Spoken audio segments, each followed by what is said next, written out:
So this conversation that we were just having, obviously most of it happened off camera, so we'll rediscuss it. There will be people that want to argue this point with me, and that's fine. Perspective is always different between people here, between athletes. So when you start using this mount and you start understanding the principles of attacking the elbows and high elbow, getting the elbows high above the head, you understand just how dangerous this is. From a street fight perspective, this gets you to thinking a lot, especially the higher you go in the ranking system, and understanding that as your technique gets better, you see that this is probably, I'm not 100% sure that I wouldn't change the positional hierarchy. I'm not sure that I wouldn't take this and change this with back mount. Okay, I would probably consider that. A reasonable example of that would be Ryan, right? Watching Ryan work at the highest levels. Obviously, he's going to be one, he'll go down as the greatest ever, definitely no-gi. He has really started doing this. And it's not something that was alien even before him. Hodger Gracie was unbelievable at it, and I believe he would probably say the same thing. I'll go to mount before I go to back. If you're looking at it in terms of defensive capabilities and what's going to be most damaging from you or for you from that perspective, I think that this, and having been in several deadly force encounters with suspects in this position where I've been here, they've been there, the amount of damage that I've been able to do in a very short period of time from here is devastating, and it's staggering, the amount of damage that you can do. We're talking about in terms of dropping elbows, we're talking about armbar capability, and then we're just talking about asphyxiation, okay? When the elbows go up above the head, we get into this position here, and I have the ability to climb up super high and rest my entire upper body over his mouth. And then we're going to talk about lower body asphyxiation position here in just a minute, affecting the diaphragm. This position is probably, to me, this position should be changed with back in terms of what's the best position you can be in. I honestly think this would be it right here. Because I would rather, I think, give up my back, and then somebody being here, if I'm in this position, they start getting this high elbow, before it ever gets here, I'm going to roll to my side and probably expose my back in any way, shape, or form and hope that he attacks my back, because I'm going to be more confident, I think, knowing that I really only have to defend the choke. If it's just a street fight, rear naked choke. And if I've learned to defend that, I can be really effective at defending the rear naked choke. And if you watch MMA matches and you see how long have guys held somebody's back and had a hard time choking them out, right? A lot of times you watch these MMA matches and they don't get the finish. They'll get their back, but they're just constantly holding that hand and they just can't get the finish, or they ultimately get out. How many times have you seen somebody pound it out in the mount? A whole lot, right? It happens a lot. And now if you start looking at it in terms of these professional grapplers and what they're doing from the mount, I think it's just devastating. So anyway, off to the side of that, we're talking about elbow orientation here. So we've gotten here, gotten off to the side. We've affected his center here, his spinal column, and we've turned him off to one side, and we've given him the direction that he has to go. What happens here now is a lot of times you see that once he turns to the side, he's able to more effectively use this elbow to kind of can opener this bottom side leg here and start wedging out, and I see a lot of guys get stuck in half guard from here, okay? So what I do here, when I start to feel like I'm turning him effectively, and I want to start working on this elbow and getting this elbow high, I have to get myself into a position where I can actually attack the elbow. So what I do is I'm going to straighten my legs out. I'm going to rock my weight up over the top of the face. Okay, I'm going to rock up over the top, and I'm going to put my head down so that I have 1, 2, 3 posts. So I come over here, and then I'm going to cross my feet up underneath his butt. And I'm going to use my knees as kind of bumpers, as landing gear, okay? So I come up over the top here, and I put my head down. Now I drop my hips, and I cross my feet, and I'm going to pull my hips off of my knees off of the mat. What happens is when I just cross my feet and my knees are touching the mat, takes about 70% of my weight off of it. But when I lift my knees off the mat, now my entire weight is on his diaphragm. So I can literally feel when I'm in that position, every time he takes he exhales, I can feel it's harder for him to get a breath. You can literally feel it's hard for him to, you can hear him because your head is right beside him. So now, as long as you don't end up getting some sort of auditory exclusion here, you can listen to what your opponent is doing, and you can make your determinations on how you need to advance off of that because you're able to hear how much you're affecting his breathing. The bottom line here is if your opponent can't breathe, he can't fight.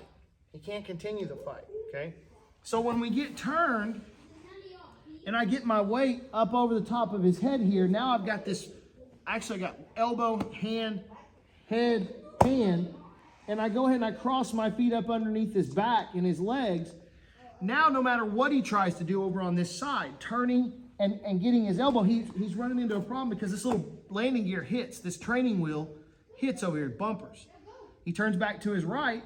Well, he can't really do that because his head's turned. So every which way he goes, he's getting bumpers hitting the mat right here. So he's stuck. Now I'm safe. I've got some extra bumpers back here, some stability. So now I can start really trying to work on getting this elbow high and getting myself into a better position, okay? So we're gonna do now, when you go to that position, shoulder across, head down, hand, elbow, hand, cross your feet up underneath, get one high elbow position, and let's get to a forearm lock. Okay, so underneath, when you're under here, you get this elbow high up on the top. Let's get to a forearm lock, not an X grip because there's too much space. Let's go to forearm locks. Start locking on the forearm so that you're taking that extra space away from the guy. Locking on the forearm, get a little higher. You can switch your grip again. You can start locking on the forearm. Close. Let's get it done. 1, 2, 3. So we've covered that one high elbow position. Now we're going to talk about is right here. We start getting some issues with, they've got these elbows really, really tight in here. So we covered on getting to the side, how we can extract one of these elbows here.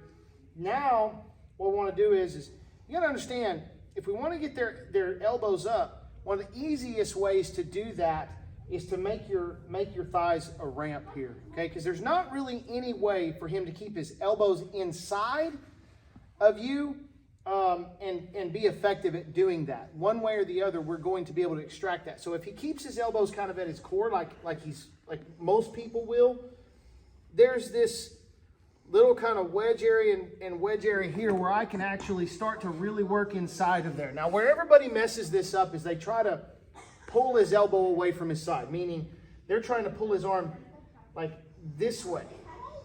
This is incredibly difficult to do, very difficult to do, okay? But what we can do that's easier is we can kind of shift off to one side and I can start working on one elbow at a time. Notice I came over here on this side and I got a little higher, okay? This one I'm not too worried about yet. So I got off on this side here and I start really working high. I'm gonna come back up underneath here. I'm gonna start working my way up, okay? To get this elbow high. Once it gets high, I can actually come up under this side and get my knee back inside and stay on here. Okay, because what I don't want to do is get this one high and then he starts trying to dump underneath and straighten up and go to half guard, because then I lose my elbow position. Okay, so from here, I'm going to kind of straighten this leg. I'm going to get this knee up on the inside, driving up and driving in. Okay, so now I've gotten that elbow slightly away from his side. I'm going to come under here. I'm going to lock this one up. I'm going to get back to my position. Now I've got a nice little part that I can go against right here. That's all I want. I just want to get enough around this elbow right here to where I can come inside. Okay? So I'm going to grab right here. All right. I'm going to put my toes into the mat. My head is going to go down and I'm going to drive with my body. I'm not going to drive with my arms. I'm not going to try to flare up with my arms. I'm just going to hook it underneath and hook, rocking forward with my body. Once that goes up, I'm going to come high up underneath the armpit and I'm going to lock this up. Now I'm gonna start working on this elbow. Same thing, boom. Elbows high above his head, locking up. Now I can start to settle in, fix my position, okay? High elbow position. What most are gonna do right here, they're gonna start looking to try to reach that hand up over their head and flat so they can start trying to turn one way or the other. Okay, it's one of the easiest things for them to do to get out. So we're gonna go first thing, he's got his elbows tight, all right? Notice I'm coming up underneath here. I'm gonna work on this one side. Hand is out up here. I'm gonna drive my knee up underneath, rock forward, catch, here. Now I'm gonna catch here, same thing. Boom. So again, this underhead grip is the one that kind of does everything for us. I go here, knee's gonna come up underneath, rock myself forward, get inside, boom, catch, come back, switch under the head, here, rock forward, get that high elbow position that we want, keep them high and tight. Let's get it, 1, 2, 3. So real quick, I want to pay real close attention to this side so you guys understand the nuance of this, of how to get this. This is going to be difficult to do. Getting the elbow out, because we can't necessarily get the angle. So when I get over to here, I can't get an angle on this if he's staying super tight and very disciplined. Keeps that elbow inside, I just can't, like even if I move my leg, he's able to hide it, okay? So something interesting happens here when I widen my knees out here and I drop my chest on his hand. So my arm is underneath, okay, I may even be here. Most of the time I'm just holding it at the shoulder. My shoulder is over here and I'm isolating this hand now. He wants to keep his hands little T-Rex arms, that's fine. But there's ways to isolate it. So I'm gonna use my body to isolate right here, to spread this right here, okay? So I go up underneath and I use my right side of my chest to just get down where I'm chest to chest now. And I still haven't created the right angle to get up underneath this, but I've got underneath his head. So now I'm gonna bring this knee inside and I'm just gonna get up underneath it. Okay, I still can't get under it. It's not the right angle. All right, got his head turned. Now I'm gonna go, head's gonna go down and I bring my knee up higher and now I've apexed that arm and I can grab. Now I can start to lever that out. Okay, so I'm gonna use my knee and pushing off of my toes here to get to that position. So once I get up underneath here and I push, and I get up underneath it. So I'm gonna transfer that elbow via the knee, just a little bit of a movement, still can't get to it, push. Now that elbow pops out, there it is. Now I'm gonna lock, or I'm gonna go here. I'm gonna come back down and start levering it up again.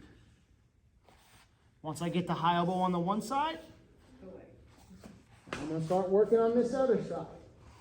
Can't get underneath it, same thing, push. Now the elbow came loose. Now it's coming up. There it is. Notice I've got that back and forth movement. That's all translating from my hips, transferring that power from the ground up through his elbow. Cool? Let's get it, guys. Here we go. 1, 2, 3.